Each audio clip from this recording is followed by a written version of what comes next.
Hey guys, it's Lukyan, and today I'm going to be doing my February wrap-up of 2018, telling you guys all the books that I read in the month of February. So I apologize that I haven't posted anything in about a month, and the reason for that is just it's a new semester at school, so things are really hectic. I've had a lot of tests and quizzes, so my mind's just kind of like shot. But I read 11 books in the month of February, which I think is a really good number considering that February is the shortest month out of the year.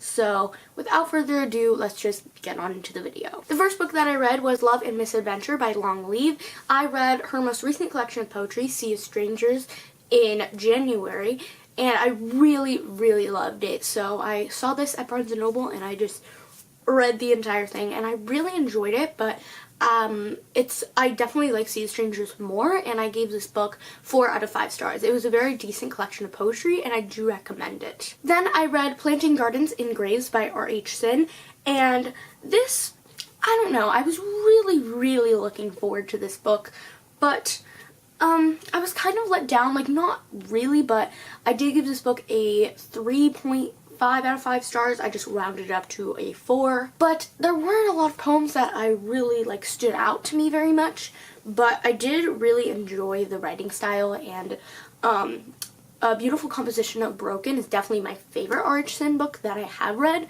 and this is the 3rd book that I've read of his. I read a 4th one in February as well, which I will be talking about in a minute or two. I thought this was a solid collection of poetry, and I would recommend it if you're just looking for a quick read. Then I read Rest in the Morning by R.H. Sin, but anyway, this, again, not my favorite R.H. Sin collection. I gave it a 3.75 out of 5 stars, and I believe this might be his first book ever, maybe? I don't know, but again, solid collection. Then I picked up a book from my library, which was Dear Martin by Nick Stone. I just picked this up from my library and I was just reading it during school, and I really enjoyed it. We follow our main character, Justice McAllister, who goes to a high school called Brazelton Prep, and he is one of the only black students at that school. He is very smart. He is the co-captain of the debate team, but one day when he's trying to do a good thing for his ex-girlfriend, he's trying to drive her home after she is very intoxicated, he gets pulled over by a white police officer and gets pinned to the ground without any reasoning. When he finally gets released, he starts a journal to Dr. Martin Luther King Jr. and talks to him about his principles and why he thinks that what the police officer did was wrong. And then when he's driving with his friend on the highway, his friend gets shot from an undercover police officer in the next car. I think this book was so important, and I really enjoyed it. The only qualm that I really had with it was that it's split up into 2 parts, and the first 3/4 of the second part were pretty slow paced and I wasn't really enjoying myself, but then it really picked up in the last quarter. Overall, I really enjoyed this book. I gave it a 4.25 out of 5 stars, and I do recommend it if you're looking for a very short, quick read that you can just fly through, because it is only about 200 pages, and I read it in like 2 or 3 days, so I do really recommend it, and it also deals with a lot of important topics. Then I read Long Way Down by Jason Reynolds. I listened to the audiobook for this, and this book is actually told in verse, and we follow a boy whose brother has just been shot, and he goes, and the story is told in 60 seconds, and the 60 seconds is the boy going on the elevator from floor 7 to floor 1, and on floor 1 is the man that shot his brother, and once he gets down to floor 1, he is planning to murder him. I know that kind of sounded confusing, but it's really not. I really suggest the audiobook. It is narrated by Jason Reynolds, and I thought that really brought the story to life. The only problem that I had with it was that sometimes I couldn't really believe that it was 60 seconds. Sometimes the conversations were just 60 seconds on them by themselves, so I was kind of, I think that was kind of just a marketing grab, and it didn't really affect the story that much. But I do really enjoy that it was told in verse. It made the story flow really well, so yeah. I really enjoyed this book, and like Dear Martin, it does deal with a lot of important topics, so I do really recommend it. And I gave the book 4.25 out of 5 stars. Moving on from some of the more intense topics that I read about this month, I read The House in the Night by Susan Marie Swanson and pictures by Beth Cromes. And this was one of my favorite picture books as a kid, and I just saw it in my room and I picked it up and I was just like, I'm just gonna read this. And I'm so glad that I did because I really enjoyed it. There's not really a plot, it's just kind of like just rhyming pictures, and my favorite part about it is the illustrations. I just love how it's black and white with little glimpses of light throughout. And again, I just read it for nostalgia, so I gave it a 5 out of 5 stars. Then I read Where the Sidewalk Ends by Shel Silverstein, Poems and Drawings, and I again read this for nostalgia. Not really much I can say about it, except that I gave it 5 out of 5 stars, and I did really enjoy the poems and drawings, and I like how they connected throughout the story. Then I read Mind Games by Kirsten White. I listened to the audiobook for this, and the synopsis is kind of confusing, so I'm going to try my best to explain it, also without giving spoilers away, because it is a very short book, so there's a limited amount of things that I can say about it. But we follow two twins named Annie and Fia, and their parents have both recently passed away. Annie is blind, but she can see visions, and Fia is very fierce and cunning, and they kind of balance each other out through the story. This wasn't my favorite book ever, but I also did not hate it. I gave it a 3 out of 5 stars, so pretty average for me. And I thought the audiobook made it go a lot quicker. I was losing interest a lot, so I mean, I feel like if I read the physical book, it would have taken me a lot of time to get through. But if you are looking to pick up this book, I would recommend the audiobook. Then I read Every Heart a Doorway by Seanan McGuire. I've talked about this series a few times on my channel.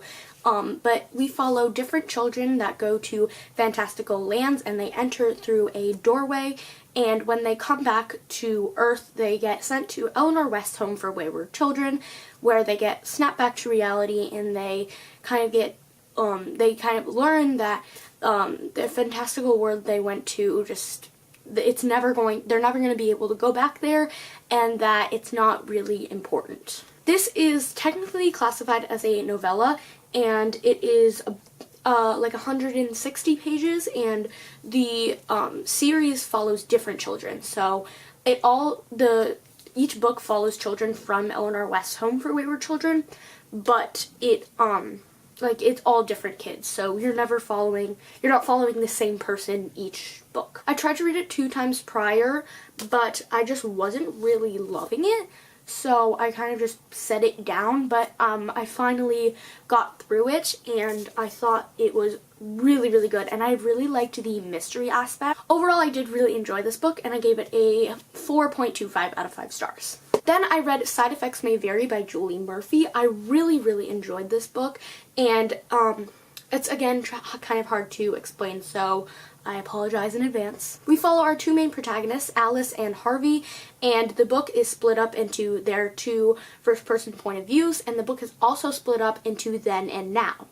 So then we follow Alice and Harvey, and Alice has been diagnosed with leukemia, and they are both trying to complete a bucket list that she created where she wants to do all the things that she didn't get to do before she dies. And now we are following her, and she has just been told that she is in remission, and she's kind of dealing with all the things that she did on her bucket list, because some things on the bucket list were pretty mean to the people in her life, so she has to deal with seeing them every day and just deal with the guilt, sort of. I really enjoyed the format. I thought that really helped the story move along, and I really just liked how it was split up into then and now. I just thought it was a really good choice. Also, can we just talk about this cover? And if you have read this book, there are little things on the cover that have to do with the story, so you can look at the cover as you're reading and kind of connect what you read to what is on the cover. But I really enjoyed this book, and I gave it a 4.5 out of 5 stars, and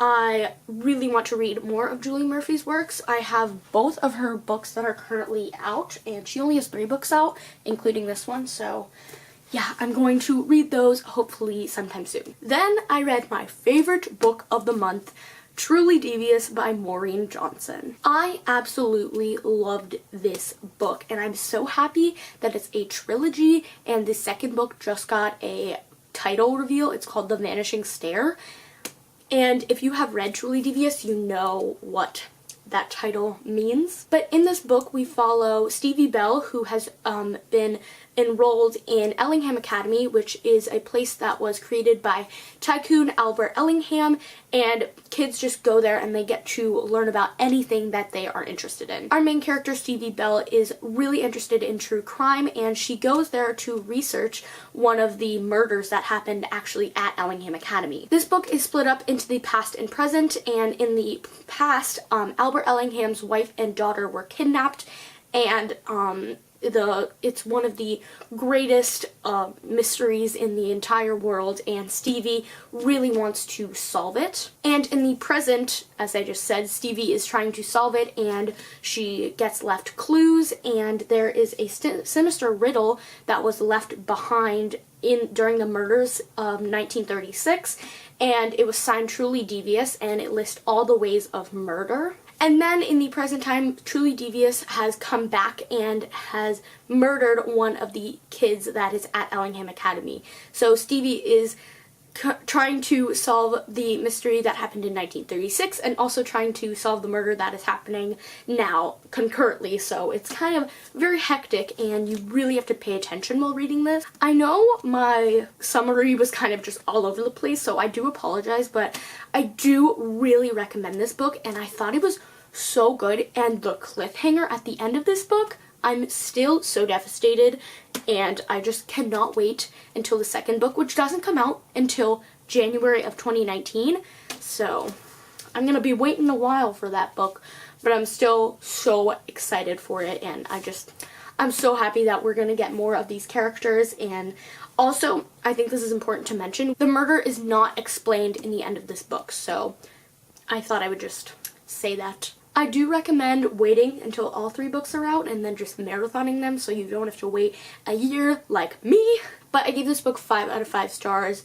I absolutely loved it. I did not have one problem with it at all. Please, please, please pick up Truly Devious because I loved it so much. And also, can we just talk about Maureen Johnson's author photo? She is literally a detective. That is awesome. But that is it for my February wrap-up. I really enjoyed a lot of the books that I read this month.